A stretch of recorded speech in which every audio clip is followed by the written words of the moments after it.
Greater ত্রিপুরাল্যান্ডের দাবিতে সরব BJP জোটের শরিক দল আইপিএফটি।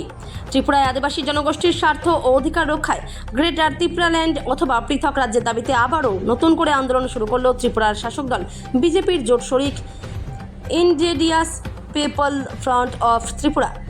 রবিবার আগরতলায় সংগঠনের পক্ষ থেকে এক বিশাল মিছিল ও পথসভার আয়োজন করা হয়। জোট সরকারের শরিক দলের এই আচমকা কর্মসূচিকে ঘিরে স্বাভাবিকভাবেই ত্রিপুরার রাজনৈতিক মহলে নতুন করে জোর চর্চা ও আলোড়ন শুরু হয়েছে। এদিন কর্মসূচির শুরুতে আগরতলার উত্তর গেট সংলগ্ন এলাকা থেকে আইপিএফটির কর্মী সমর্থকদের নিয়ে একটি সুশৃঙ্খল মিছিল বের করা হয়। মিছিলটি আগরতলা শহরের বিভিন্ন প্রধান পথ পরিক্রমা করে আদিবাসীদের অধিকার এবং পৃথক রাজ্যের দাবিতে স্লোগানে মুখরিত হয়ে ওঠে গোটা এলাকা। এরপর মিছিলটি আগরতলা শহরের মরা চৌমোহনী এলাকায় এসে শেষ হয় এবং সেখানে পূর্ব নির্ধারিত সূচি অনুযায়ী এক পথসভার আয়োজন করা হয়। পথসভার মঞ্চ থেকে আইপিএফটির শীর্ষ নেতৃত্বরা গ্রেটার ত্রিপুরাল্যান্ডের দাবিতে কেন্দ্রীয় সরকারের উপর চাপ সৃষ্টি করে জোরালো বক্তব্য রাখেন। এদিনের এই গুরুত্বপূর্ণ রাজনৈতিক কর্মসূচিতে উপস্থিত ছিলেন আইপিএফটির কেন্দ্রীয় সভাপতি প্রেম কুমার রিয়াং এবং ত্রিপুরা সরকারের সমবায় ও জনজাতি কল্যাণ মন্ত্রী শুক্লা চরণ নোয়াতিয়া। এছাড়াও দলের অন্যান্য উচ্চপদস্থ নেতৃত্ব এবং প্রচুর সংখ্যক সাধারণ কর্মী সমর্থক এই কর্মসূচিতে অংশ নেন। ত্রিপুরা মন্ত্রিসভার সদস্য তথা জোট শরিকের উপস্থিতিতে পৃথক রাজ্যের এই দাবি আগামী দিনগুলিতে ত্রিপুরা রাজনীতিতে কী প্রভাব ফেলে এখন সেটাই দেখার। ত্রিপুরা থেকে বিক্রম কর্মকারের রিপোর্ট, বিগ নিউজ বাংলা। কারণ কি এবং কিসের জন্য রিলি করো? পৃথক রাজ্য ত্রিপুরাল্যান্ড দাবি দিবস প্রত্যেক 23 আগস্ট, সেটা আমরা প্রত্যেক বছরে আমাদের এই দলের আইপিএফটির স্বর্গীয় এনসি দেববর্মা 2009 থেকে শুরু করেছিলেন এবং আজকেও আমাদের দল সেটাকে মান্যতা দিয়ে আমাদের কোর্ট ডিমান্ড সেটাকে আমরা ভারত সরকারের কাছে আমাদের আওয়াজ পৌঁছানোর জন্য আজকে আমরা প্রত্যেক বছরের মতো এই বছরেও আমরা আয়োজন করছি 23 আগস্ট ত্রিপুরাল্যান্ড দাবি দিবস হিসাবে। এই ত্রিপুরাল্যান্ডের দাবি এর আগে আপনারা তুলেছেন। 18তে আপনারা সরকারে যখন অ্যালায়েন্সে এসেছেন তখন আপনারা এক কক্ষে ছিলেন, তখন আপনাদের প্রধানমন্ত্রী এবং অমিত শাহের সাথে দেখা হয়েছে। আজকে আপনি মন্ত্রী আছেন, অ্যালায়েন্সে আছেন, আজ অব্দি সেই ডিমান্ডটা পূরণ হয়। যদিও আমাদের সেটা পলিটিক্যালি সেটা আমাদের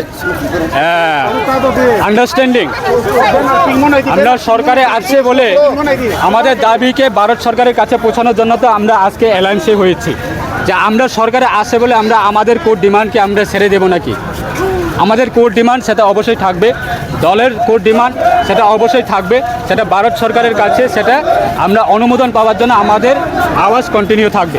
ধন্যবাদ। এই নিয়ে কি স্বরাষ্ট্র দপ্তর বা সেন্ট্রাল নেতৃত্বের সাথে কোনো কথাবার্তা হয়েছে? যেহেতু আপনারা আগে কথা বলে আমরা গণতান্ত্রিক আমাদের আওয়াজ কন্টিনিউ থাকবে, সেটাই আমাদের আদর্শ।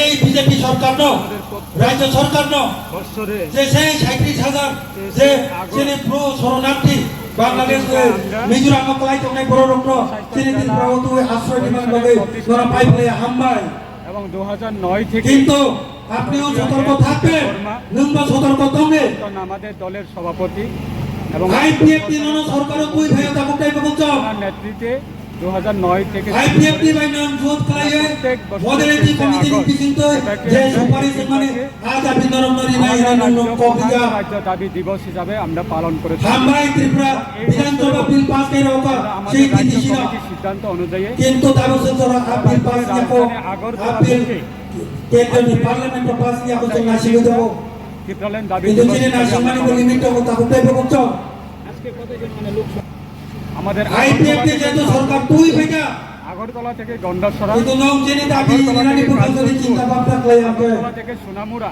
চারিদিক থেকে আমাদের সংগঠনের সময় সরকার প্রধান দায় কিন্তু আইপিএফটি এসেছে এবং আমরা কই নাই তাড়াতাড়ি চলে 125 অ্যামেন্ডমেন্টের বিষয়তে জেনে তিতিশি এই এডিশন অফ পাওয়ার তিতিশি সামনে এই দাবি না তাড়াতাড়ি পাস করাই হয় ইমপ্লিমেন্ট কুমারঘাট থেকে আইবিসি পক্ষাদিয়া ওজত কই মনারগে বসকানি ছালো কেনে ত্রিপুরাল্যান্ড জোরদার আন্দোলন নাই যে ত্রিপুরাল্যান্ড নাই না যত পলিটিক্যাল পার্টি যত আগরতলা আসার পথে বুদ্ধিজীবী মহল থেকে আগরতলা ত্রিপুরাল্যান্ড মুভমেন্ট ফ্রন্ট নবই বসকানসন জোরদার ত্রিপুরাল্যান্ড আন্দোলন ভারী বৃষ্টির কারণে আমাদের আসতে পারেনি, সভাতে আসতে পারেনি। জেনারেল সেক্রেটারি হিসেবে যতন সাপোর্ট নিয়ে এসেছেন এবং সারা রাজ্যে ভালো লোক এসেছে। সেটা আমরা রমজান মাস ধন্যবাদ ব্যাপারে জানাবো। বুঝকানি আপনারা ছাড়ো যারা সাংবাদিক তিনি যারা আছেন, মুভমেন্ট তাদেরকে গায়করা রাজধানী থেকে সহযোগিতা আপনাদের করেছেন মাধ্যমে কয় আমাদের মন্ডলে যারা এই যত নানা হাত আজকে করো এই মিছিলে আইপিএফ যারা সামিল লংলে হয়েছে, তাদেরকে আইপিএফ ল্যাংলে